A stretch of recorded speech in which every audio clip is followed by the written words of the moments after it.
Greetings, wise ones. This is Melissa from 8th House Wisdom. Welcome to Stellar Planning for 2022, the art of mid-year planning and goal setting with astrology. Stay tuned for this free workshop and all its great content.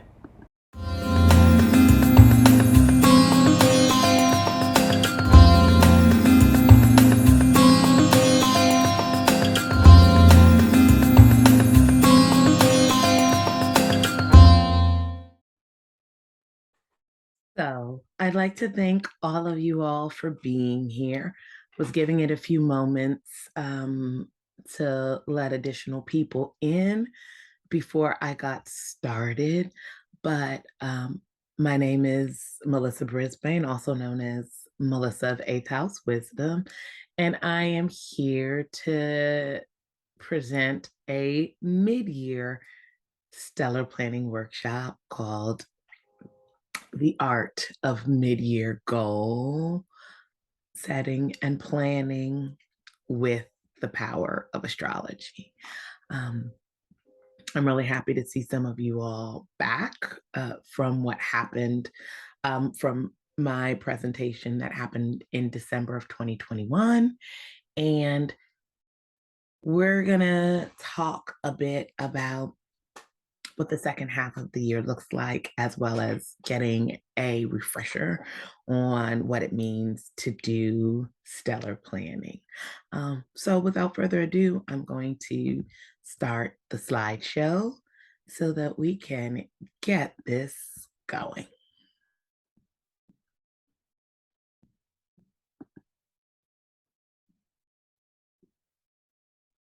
Oops, and we're going to run that back a little bit because it is not at the beginning where it belongs, but that's okay. So here we are at the beginning. So, stellar planning for 2022, the art of mid-year planning and goal setting with astrology. I think it's so important for everybody to remember that at its heart, astrology is a calendar. It's why every culture has some form of astrological measurement and notation according to their culture and their position on the earth, because that also changes the view of the sky and the constellations. Because astrology at its heart is a calendar, in addition to a potent system of representing, I think, the wisdom of the universe, it is oftentimes overlooked when it comes to what we do with our modern day calendars. Most of us have calendars that are absent from that. Well, what's absent in your calendar are the celestial or astronomical markers, other than the moon, because most calendars continue to keep the moon there. But when we combine what we know about astrological transits with our actual planning process, things really kick up a notch. And we're doing this workshop mid-year because we're 6 months, almost 7 months, fully into the year. And it's a time for us to take a look back at what we have done and see how we want to upgrade and revamp and recommit ourselves. And again, astrology has great power to do that. So that's one of the reasons why we're here today. In saying that, I want to welcome you. It's a joy and a pleasure to have you here. I hope that the information that I provide during this period of time will be of great use to you moving forward. Again, so what we're going to be covering, a little bit about my background, a bit more about stellar planning and why it's amazing, doing a brief overview of the astrology of 2022 with a specific focus on what's going to be happening in the second half so that you can integrate that into your planning process, looking at what remains of retrograde season to get tips and tricks for navigating that, focusing on the remaining new and full moons of the year, a refresher on what it means to work with planetary days, um, applying astrology, because astrology is an art and a science, and it's the application in our calendars and in our daily life that really help us. And if you follow me, you know that for the past 2 years, I've been putting out a stellar year blueprint that gives you those energetic containers. And so learning to apply astrology using that annual blueprint to really help experience more ease and grace in your life.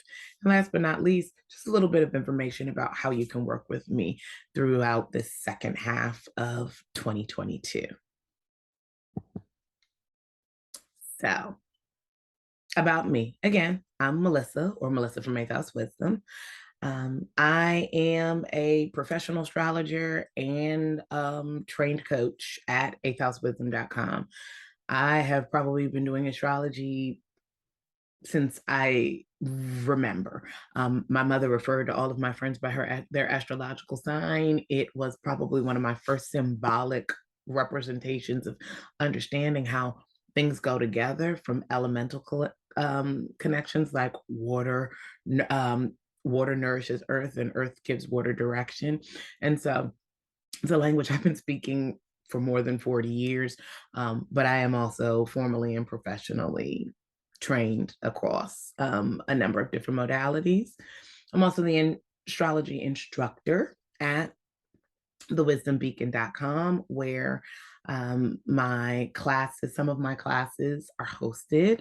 I'm a trained psychotherapist, in particular, an integrative psychotherapist and health and lifestyle coach at wisdomintegrativewellness.com.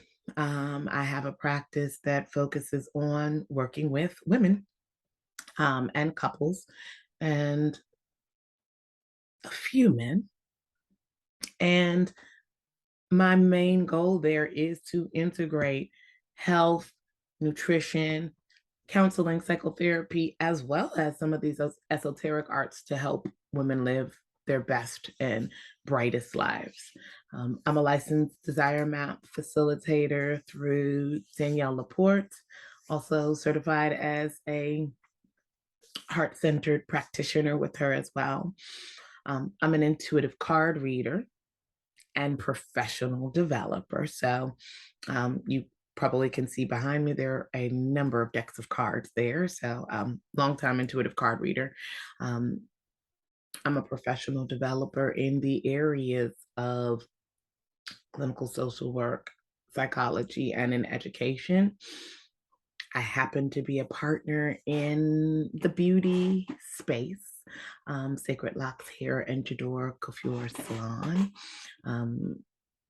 It's one of the reasons why I wrote my book, The Lunar Wisdom Formula for Beauty and Self-Care, because the salon is one of the places I enjoy having coaching and health-related conversations with people for the amount of time that we spend there, and because it's a perfect window into getting people to really think about taking care of themselves and treating themselves well. Clearly, I'm a serial entrepreneur, and I enjoy that tremendously. And am a trained educator of many years, which is one of the reasons why I truly enjoy bringing things of this nature to you. So, see if I can't change that view. All right.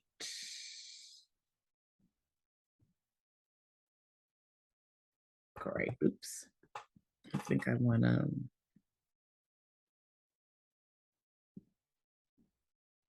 I want to go here.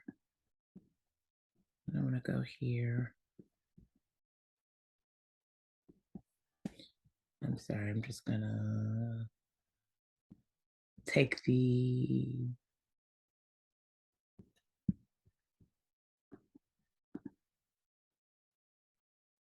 There we go. Yeah, I wanted to get it into full screen. Great.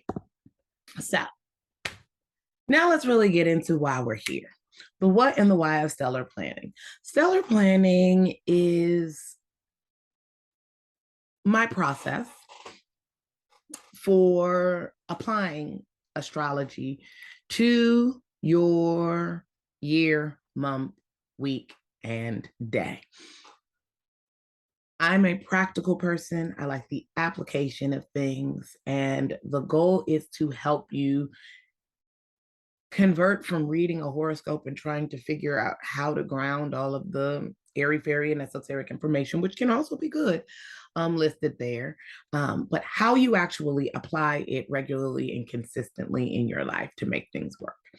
Stellar planning works to align you to the natural cycles because it's paying attention to planetary and stellar revolutions, and these universal cycles have been tracked for years and years. That's how we as astrologers get information and insight about what impact they're going to have on someone, physically or psychologically.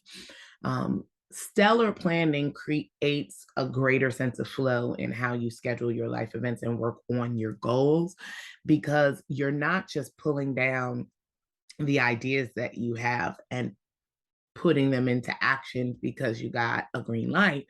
You're also checking in with the current astral weather and the current cycles to see what's the energetic field or container that currently exists. And is this energy aligned with the ultimate goals that I have in terms of what I want to put out and what I want to accomplish?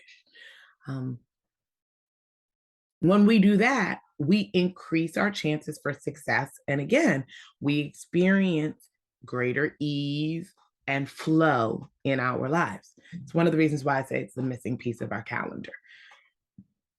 Stellar planning is even more powerful when you apply it to your birth chart. The beauty of this is you don't have to know your birth chart or get deep into astrology to fully utilize the stellar planning process.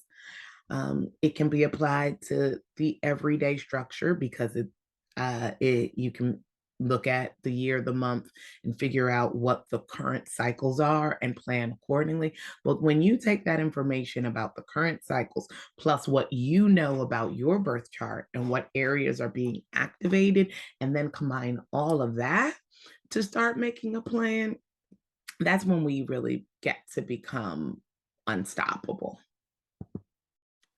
So, wanting to focus on, as we talked about, just a review of the astrology of 2020 to 2022, because that's really what has brought us to this point. So, as most of us remember, 2020 was literally a cosmic storm and a shit show for many of us. The astrology with Pluto, the great transformer, Saturn, the grandfather of the zodiac, and the lord of karma, and Jupiter, who's the great expander, were all in Capricorn, the great malefic.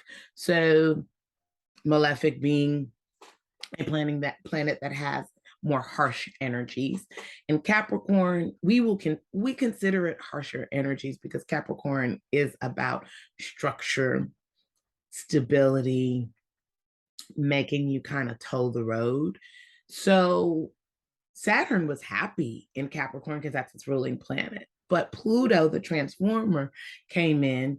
And as we've seen, 2020 did provide a lot of transformation of our rules, structures, and boundaries.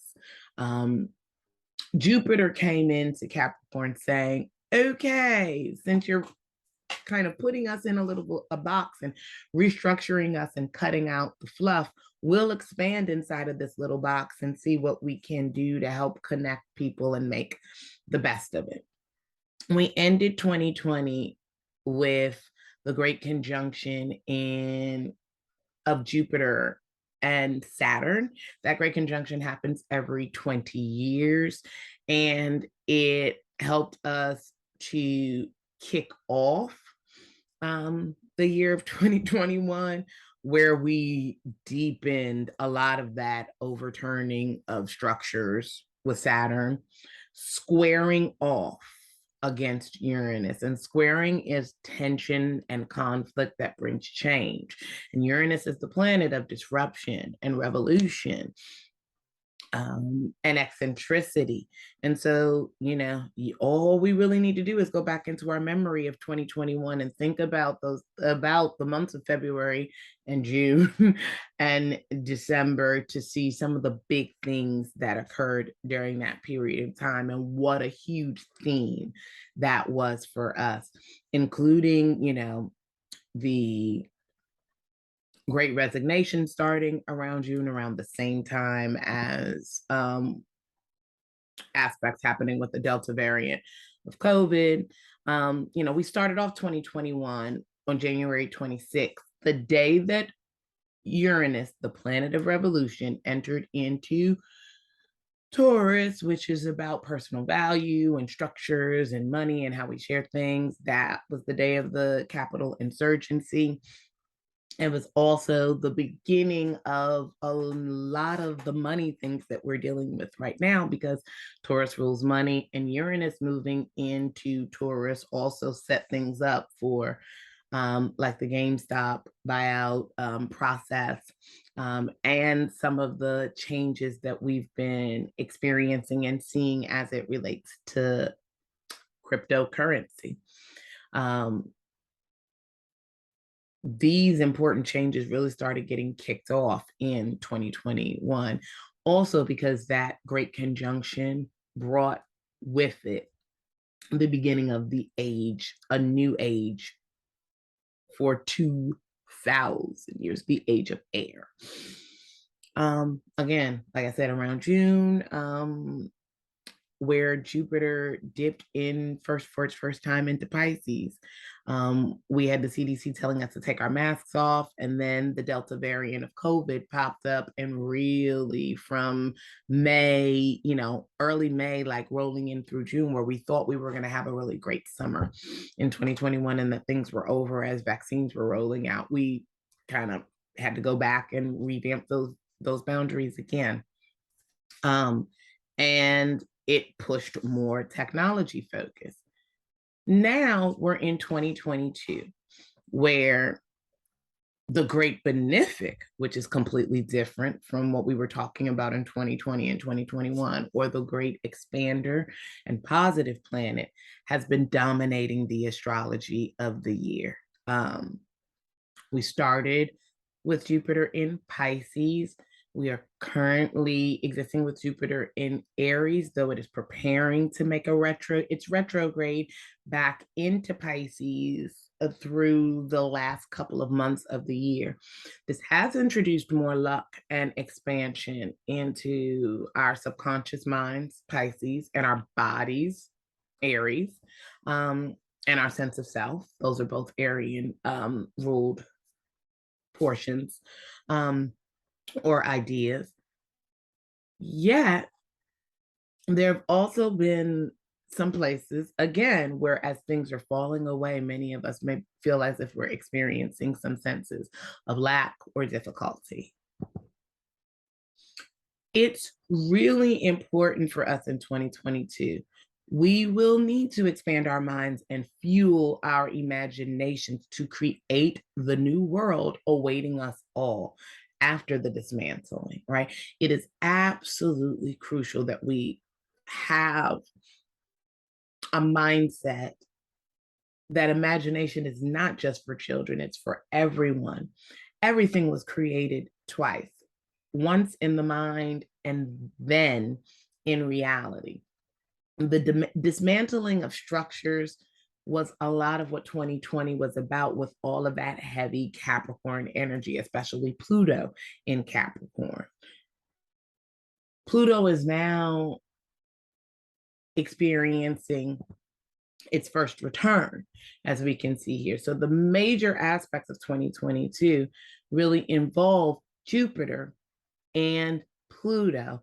And so we are in a space of with a heavy focus on Pisces energy, which is imaginal, behind the scenes, spiritual, intuitive energies, Jupiter and Neptune are also Pisces ruling planets. Jupiter, the traditional ruling planet, Neptune, the modern day ruling planet. And most of the planetary action this year is focused on that. And so it's important for us to know this year was about a deep internal revolution. For some people who don't fancy themselves spiritual or religious, then it's a revolution of your subconscious mind and of what's going on behind the scenes. Already, most of the dates that are listed here, Jupiter sextile, which is a harmonizing aspect with the revolutionary planet, happened on February 17th, and that just preceded a few days away from the US having the USA. Everything has a chart. So the USA's chart, it's natal Neptune, which is the planet of illusions, imagination, spirituality, touched, it conjuncted where Neptune is right now in Pisces. So the United States has a Pisces Neptune, and Neptune is currently in Pisces. It's been there since 2012. Neptune moves in 12-year cycles. The numerological date that happened on 2/22/22 was a powerful date to open up energies for many of us.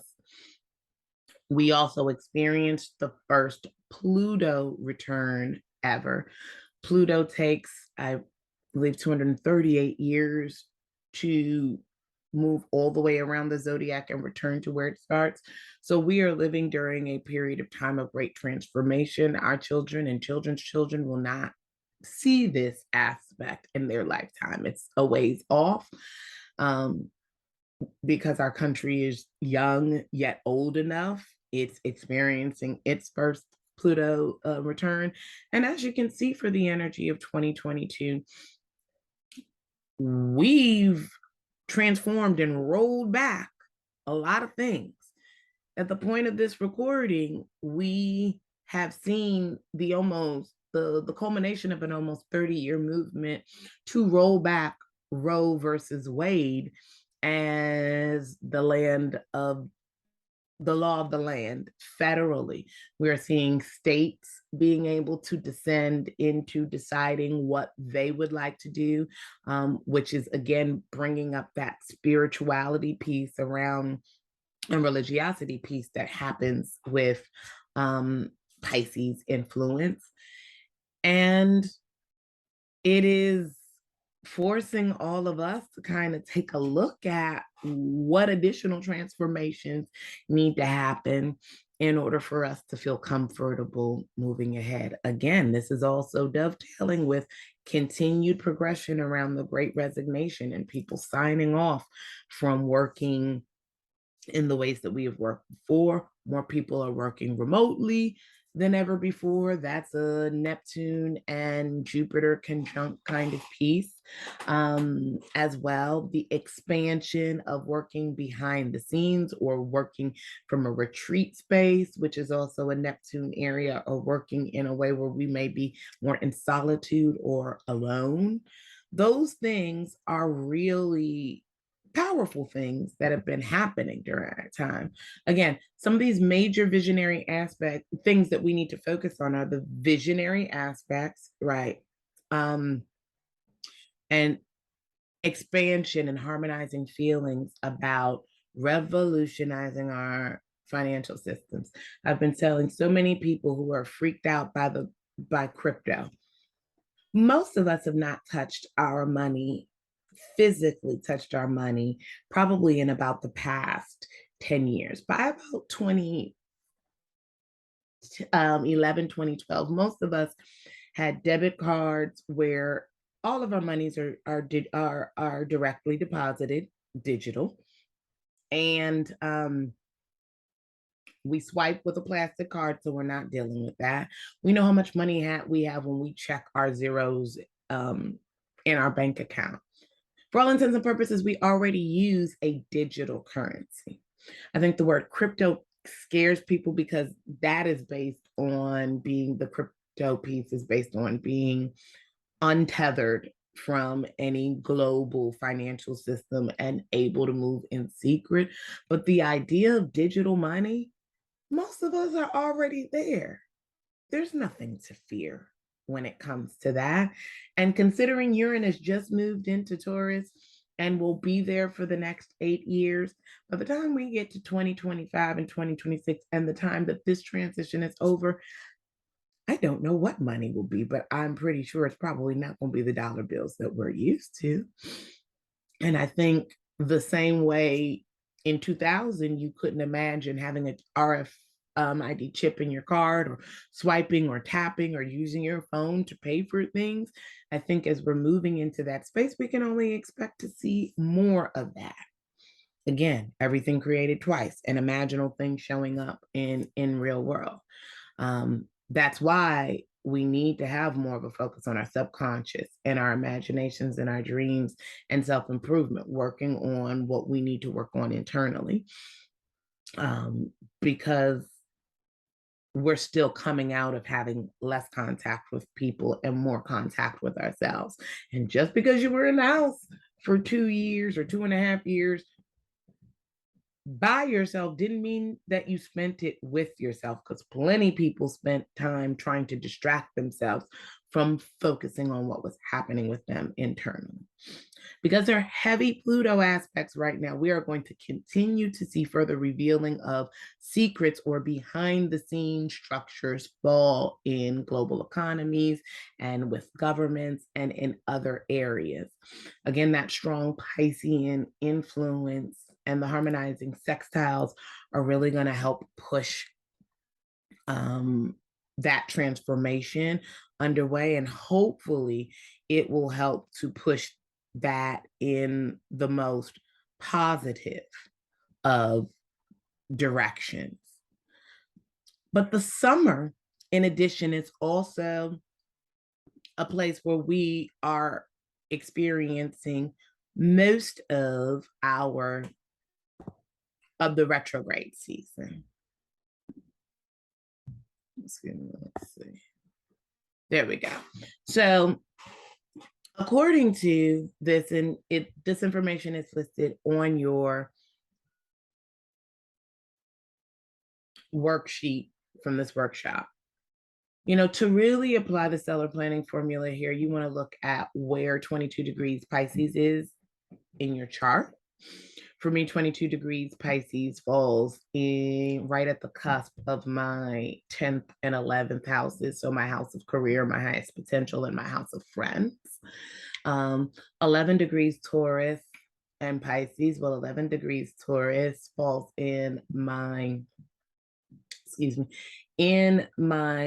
12th house. It is also 1 degree away from where Chiron, the wounded healer, sits for me. And so that is also where Uranus, the revolutionary, is. So I already know that I am in for a revolutionary time as it relates to healing and the like. Again, 11 degrees Pisces is in my 10th house, which is firmly related to my career. That is how I took these directions about which house each of these areas, Pisces and Taurus, are. If there are any natal planets or aspects that you need to pay attention to there, what the degrees are. You need a copy of your birth chart, specifically your horoscope chart and map, to see this. You can get a copy at my website. You can get it on CoStar. You can get it on the Pattern. You can get it at astro.com, but that's how you'll be able to apply this.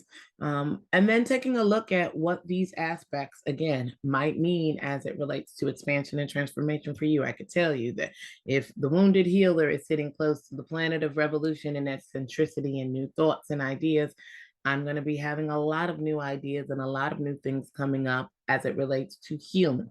Not only my healing, but the healing of other people. And that bodes really well for me, especially happening in my 11th, 12th 10th, 11th, and 12th houses.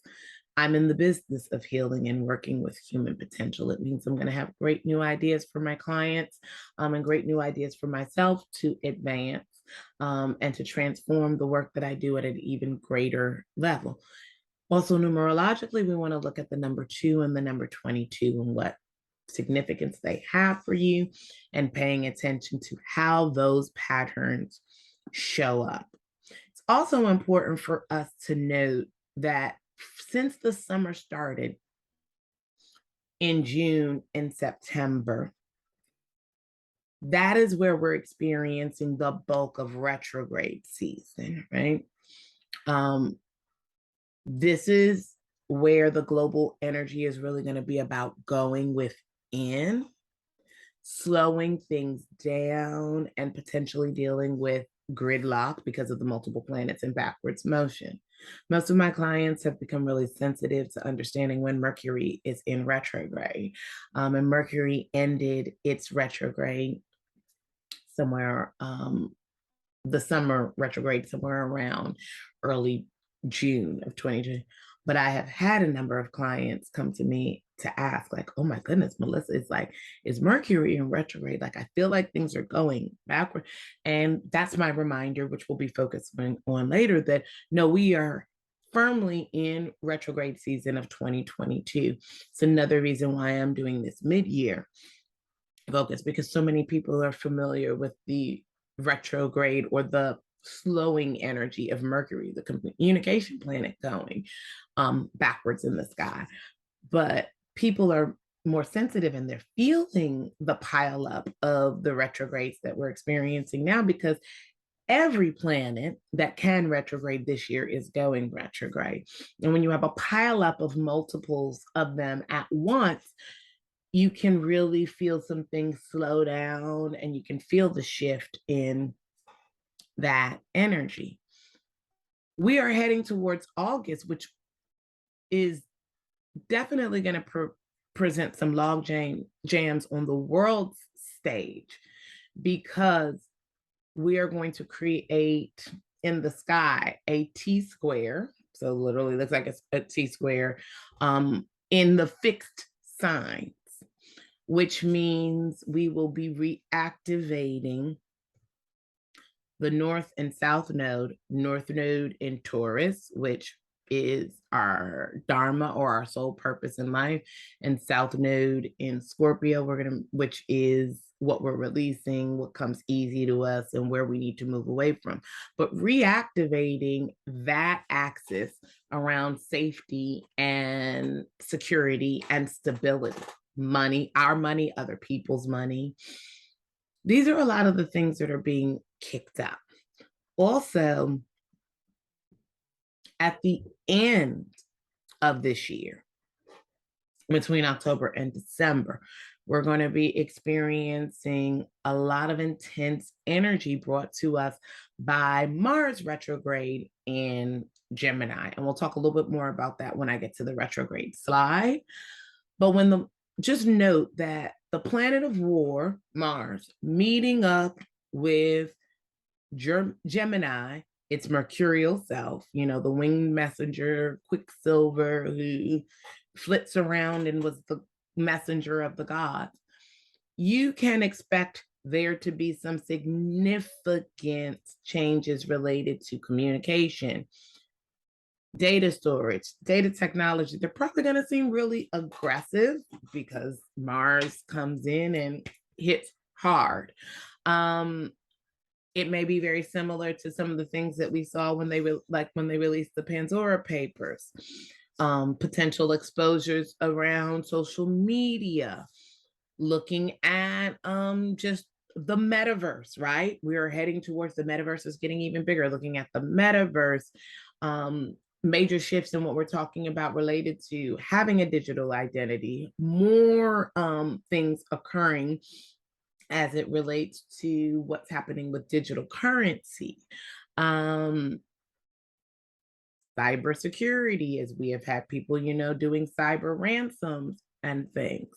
And again, expecting more countries and more people to become early adopters of what is the metaverse and cryptocurrencies. Um, Moving ahead, I say all that to say 2022 has got a lot for us, and there's a lot for us to process. Working with the energies of 2022 really calls us to pay attention to our dreams, right? And imaginations and inner world. Just don't let them consume you, especially if you have a tendency to go towards anxiety or being afraid or scared. Make sure that you find some process to flush those thoughts and feelings out so you can really hold on to the important pieces that matter, because whatever we are focused on, even when we're in a state of worry and anxiety, that actually quickens the process of attracting things to us. And people often wonder why they wanted this but they've attracted this. Well, we oftentimes think very little about what we want, and we're always trying to flesh out what will get in the way of that and planning to avoid that, right? The time you spend planning to avoid all the negative, the mental energy that you're giving is going back to what I'm saying about everything being created twice, right, in the mind. If you want to construct something for your safety, think about the end result of where you want to be with your imagination and focus on that to bring it to you, right? The last 2 years really have um, torn down a number of structures. So you have to have vision to rebuild your world, right? Um, and I think important to think about 2022 as a transitional year that will reap some harvest, but still we will be looking to see additional things happen that may not be showing up until 2023. What's most important for all of us to do is to adjust our internal balance of realism and fantasy. Note, this is not a time to risk or gamble, even with Jupiter's benefic influence. Um, because Neptune and Jupiter can make you feel like you're lucky, but also put fog over your eyes. You want to imagine an expansive world that you want to live in and focus on the possibilities, like I was saying. Everything that now is was once a figment of someone's imagination. Don't feel childish. This action is the core of manifesting. So hopefully you're thinking about what the first half of 2022 has brought you, and you're using that to help you really focus in on how you want to adopt any changes moving ahead to live your best life and have a great second half of the year. Again, knowing the astrology is one of the things that's really going to be able to help you navigate this process. So here we are on to the retrogrades in 2022. As I was saying earlier, we are firmly in retrograde season. A retrograde is when a planet appears to turn backwards in the sky. This happens due to an optical illusion that is caused by a difference in its orbit to view from our perspective here on the planet Earth. All of the major planets, excluding the luminaries, that's the sun and the moon, go retrograde from time to time. The moon has something somewhat similar to retrograde called, the closest thing, it's called going void, of course. When planets go retrograde, the impact of the planet changes and the type of activities that are recommended change too. So we usually think in the inverse of what you would normally do. And again, this is one of the reasons why you need to know this for stellar planning, because finding out that the planet of communication or the planet of luck or the planet of money is moving backwards means I don't want to go outward to try to put something out there and make success. I want to utilize the energy for as long as it's in play, maybe I need to reverse the way that I'm doing things. Maybe I need to go back into doing some research, right? So that I time my release with the global and celestial energetic release, because that's what's going to bring me the most success.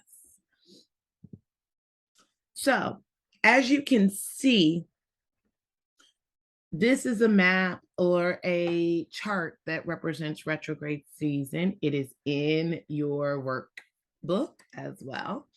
When many planets go retrograde at the same time, that's what we call retrograde season. Again, retrograde season varies from year to year. As I said, this year, every planet that can go retrograde is doing it. So we started the year off with Uranus and Venus in retrograde and Mercury following not too far behind. May and June saw our second Mercury retrograde. And that came in just after we had our first big planet, which was Pluto, take its retrograde motion. And Pluto retrograde started in April. Jupiter retrograde started in June. So did Neptune midway through. Saturn retrograde started in June. Neptune as well. And then July is when Jupiter retrograde. We have not started that yet. It's due to come in a few days. And mid-August will bring Uranus back into retrograde. Venus and Uranus have a tendency to retrograde across years. Venus retrograde started in 2021 and ran into 2022. Uranus started in 2021, ran into 2022, and it'll be doing the same thing where it'll start in 2022 and move into 2023. Having said that, we're going to be right now, we are currently experiencing a retrograde of the planet of transformation, a retrograde of the planet of spirituality, belief, and works behind the scenes, a retrograde of the planet that sets up rules and limits and boundaries, and are anticipating the planet of luck come later July. I want to say the date is July 28th. I just don't have the exact one, so don't quote me on it, but it's not just yet. And then August will follow up with Uranus, the innovator, going retrograde, which means energy is going to feel wonky. And, we had that period of March, late February through about early April, where all planets were direct, and you might have been buzzing with ideas that you might be wanting to put in place now. I'm not saying that you should not. I am saying that you want to take a look at how the retrograde energy will impact you to see the best time to release something, especially if you're dealing with anything technological, or things that you're releasing to the masses, because you just want to have your best and polished version of it. And again, we want to move with the greatest ease and grace possible. This really gives us an opportunity to focus on what things are good to do when a planet is in retrograde. So Saturn retrograde is great for revisiting plans for improvements and updating them. Neptune retrograde is really good for communing with whatever source energy or beliefs or philosophy that you have, and reconnecting with the inner creative that you have. And of course, healing your inner self and your subconscious. Pluto retrograde calls you to do deep and inner transformational work. Jupiter preparing to go retrograde in just a few days is an invitation to return to and complete any unfinished business or projects. And when Mars goes retrograde, which marked a large portion of 2020, so that's another reason why we're focusing on this for the mid-year, because during the period of Mars retrograde, we experienced a lot of civil unrest. We had the George Floyd riots. And Mars was retrograde in Aries for a very long time. When Mars goes retrograde, 10/20 in October, we're really going to need to be looking to the planet. Oh, and I was corrected. It's 7/28/22 that Jupiter goes retrograde. But when Mars goes retrograde, we really want to be focusing on the collective, our personal, but we're also going to see some collective changes in the way our survival instincts, how we're dealing with anger, our sexuality, and our inner courage. It's probably going to show up in a big way in our society, demanding that we pay attention to something. And this time, Mars is going retrograde in Gemini. So, communication and aspects of our day to day life are really going to change with this Mars in Gemini retrograde. Knowing these actions are not meant to deter you. They're meant to help you understand the energetic container you're working in so you can plan best for what comes next. If you guys have any questions or comments, make sure to just drop them in the chat below so I will get to them and answer them once we get to the end of this presentation. After you've worked with the retrograde, because those are such huge energetic pieces, and most of the planets that we're talking about that go retrograde are generational planets, or outer planets that impact us and move slowly, so their energy signature lasts for a long time. Mercury, Mars, and Venus are inner planets that we work with on a day-to-day basis. But after looking at that large energetic container, then we really want to look at our environment and our emotional and our inner world. And that's we do through looking at the lunar cycles. Again, the working with the lunar cycles is a practice that I love and I do every day. It represents feminine energy. I am a feminine energy expert. The moon is also really easy to link into and follow because it's visible, or with a new moon not visible in the sky.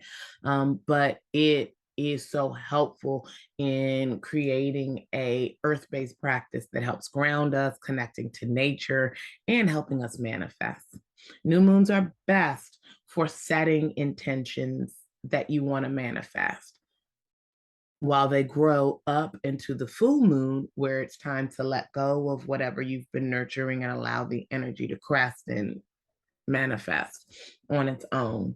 It's important to remember that goals and dreams and things that you don't let go and that you continue to hold on to can't really show up in the physical world. So releasing is such an important part of manifesting. And this is the basis of applying the lunar wisdom formula. Planning with lunar cycles encourages us to work in 2-week periods where because it's 2 weeks from a new moon to a full moon, and then from a full moon back to a new moon. Each new and full moon will fall in a different area of your different house, which rules a different area of life in your birth chart. When you know what your birth chart is, you can look up that sign. You can look up the degrees of the new and the full moon and see where things are being activated. That then gives you information about your emotional nature and the energetic container that you're going to be working within for the next 2 weeks. Deeper levels of applying that is, okay, how does this moon impact my moon and my major pieces of astrology, my sun, moon, and rising? But this is yet another way to help target you towards what the universal cycles and natural cycles are calling you to work on. Here's an example. The new moon that is coming on July 28th, which is also the day that Jupiter goes retrograde, is at 5 degrees Leo. see if I can make my annotation with my spotlight. There we go. Put that down. This is where Leo is in my chart. 5 degrees. Leo is going to be somewhere about here.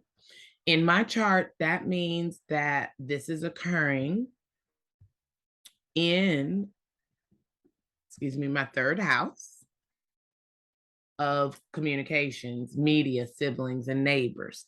Leo, as a sign, is about children, romance, creativity, and pleasure. So this is actually a great time right now for me to be starting, aka the new moon, a new creation, my current presentation that I communicate and teach to others. Third house. That is one of the ways that we put together or apply what I call the lunar wisdom formula. If you want to know more about that, not only do I do lunar wisdom formula, readings, but I also have a DIY book for you that can help you to dig deeper into that and work through those pieces. And then this last portion, which is so important, are the planetary days. One of the reasons we're doing this on a Sunday is because it's a day of, Sundays are the day of the sun. It's a day of rest, but it is also a day for self-care and for thinking about ways in which you want to do things that are just for you. Each day of the week is ruled by a planet and therefore has certain activities that are better favored for the day. I plan my days around this. I do not work on Mondays unless I am doing evening work with women. I don't see clients on a regular basis. It's a moon day, so it's a feminine energy day. It's a slower start. It's the reason why everybody, the carpenters wrote rainy days and Mondays always get me down. People are usually dragging their ass on Mondays and wondering why. It's a universal, primarily because of the energetic signature. But Mars rules Tuesday. And you can see that in all of the Romance languages because Martes or Mardi, you can hear the Mars name in it. It's the day you want to get cracking and get started on projects. Wednesday is the day you want to communicate to people, sign contracts, think about day-to-day travel and things of that nature. Thursdays are great days for learning and expansion, also long distance travel. Wednesday, short distance travel. Thursday, long distance travel. Take a book, read a book, take a course, research, get into your passion project, anything you want to bless with luck and expansion. Friday is about beauty, pleasure, and creativity. Fridays are the busiest days for most beauty industry, hair, makeup, nails, all of those things, because it's a weekend. It also happens to be a day ruled by Venus. So it's a wonderful day to get all of those things done. So great day for client attraction and doing things that deal with money. Oddly enough, switching the energies, because of the way our work week is set up, we tend to hang out and do all the fun stuff that you might want to do on a Saturday. And then we relax on, and do all of our planning on a Sunday. Saturday, you can hear Saturn's name in it, is a really good day if you can pull things together to set up a plan, review your calendar, pay your bills, do things to get yourself organized because Saturn's energy is helping it. Then allowing you to have a Sunday fun day, invest in yourself kind of experience. Using this information when we go from that high level of what's happening on the global scene to then what's happening retrograde wise to then what's happening every 2 weeks with the lunar cycles, to now looking at what's happening with the planetary days. Each piece of this sets up stellar planning that will allow us, as we review our mid-year goals and see what we need to then strategically apply what our next steps are with greater chances of success moving forward. This is what I mean by applied astrology with the stellar year blueprint. Applying astrology is really one of the best ways to leverage more ease and grace in what you do, whether you call it woo woo or not. As we said at the top of this, it is the basis of every calendar system and what's missing in most of our calendars and events, actually understanding the natural and repeatable universal cycles. So we're planning with those pieces in mind. Again, why applied astrology? Because astrology is a clock and a calendar and a planning system, because astrology is one of the 4 fastest growing sectors in 2020. And even if you think it's a bunch of hogwash, it clearly makes sense to some people.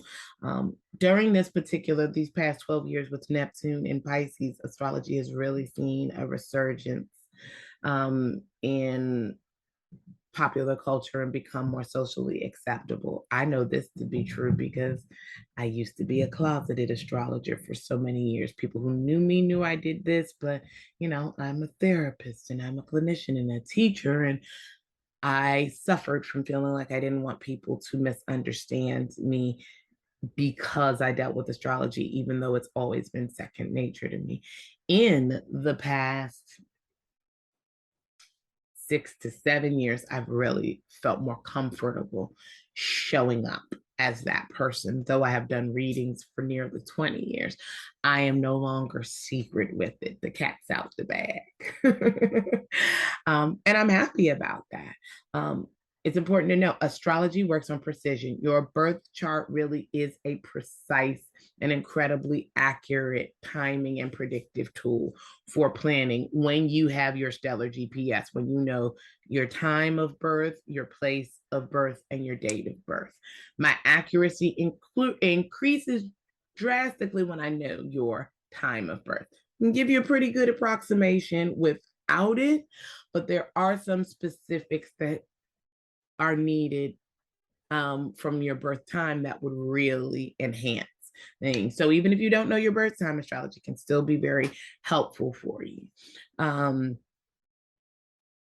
Again, with the power of Zoom and aspects like this, we are really able to leverage astrology more so since the pandemic.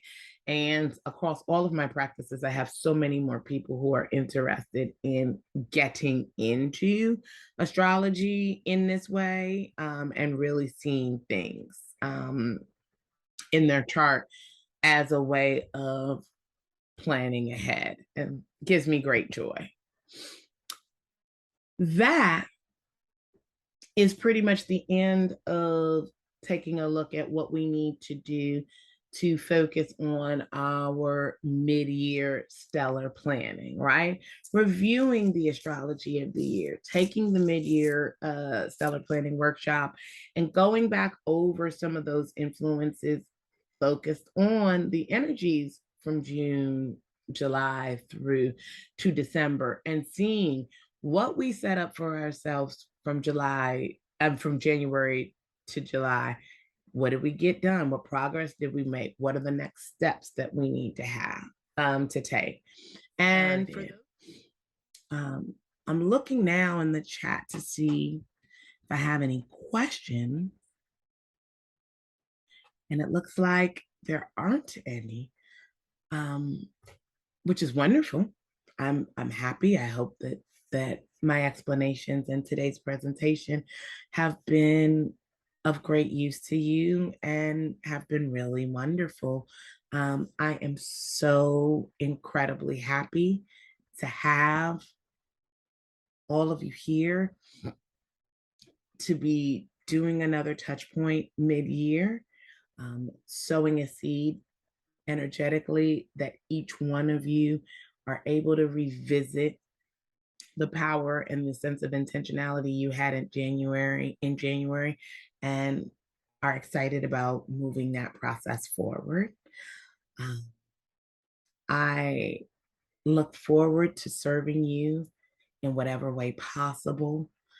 Um, I have, in addition to the Lunar Wisdom Formula and this Stellar Birthright Core Astro Signature Jumpstart, there are a host of astrology tools for life and love and living in life on my site. I highly encourage you to check them out. And make sure you're on my mailing list so you will be aware of the next free workshop that I am doing. But sending each and every one of you who attended today lots of light and love. Take care until our next workshop. And remember, life does come with an instruction manual. It's written in the stars. Blessed be, wise ones, and take care.